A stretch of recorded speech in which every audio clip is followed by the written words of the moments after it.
Hey everybody, my name is Ryan Westbrook. I'm a member of the Southwest Florida Church of Christ, and during this next set of videos, we're going to look at some scriptures that have been really helpful to me during the coronavirus craziness that we've all been going through. So I hope you enjoy. So in this series of videos, we're going to be going through Romans 12. Okay, we're going to go through one verse every video. And so you're going to get a little bite of the whole thing. It's a big story. It's an exciting story, but we'll give it to you in little chunks. Okay? So we'll start off in verse 1. Romans 12, verse 1. Therefore, I urge you, brothers and sisters, in view of God's mercy, to offer your bodies as a living sacrifice, holy and pleasing to God. This is your true and proper worship. Now, Romans 12, before Romans 12 came Romans 11, all the way back to Romans 1. And the story that Paul has told up until this point in Romans 12 is basically how incredible God's plan is for his people.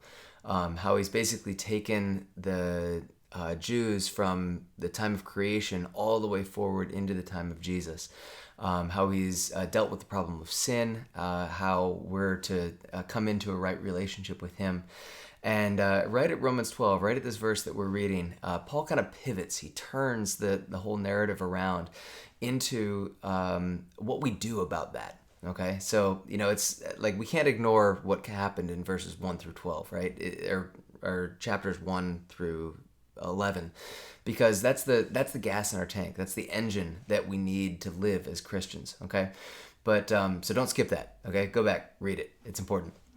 But what sticks out to me here is God's call to sacrifice. And in a time of coronavirus, the thing that jumps immediately to my mind is the way that I've been called upon by God to sacrifice for my family.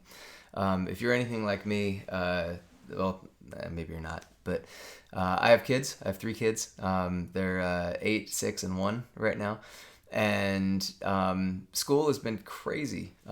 They've been home for the vast majority of the time. My wife and I decided to do some homeschooling during this time, and we're not homeschoolers at all. And but my wife has stepped up and done an incredible job with the kids so far. And but that rearranging of life has resulted in so many changes that have required me to sacrifice for my family. And what this says is that like in verse 1 it says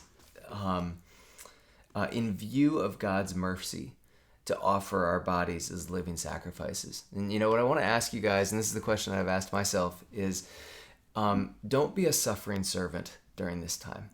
Think about what God has done for you, and then decide to give, to sacrifice, to honor others around you with the same kind of heart and sacrifice and giving that God has given to us through Jesus.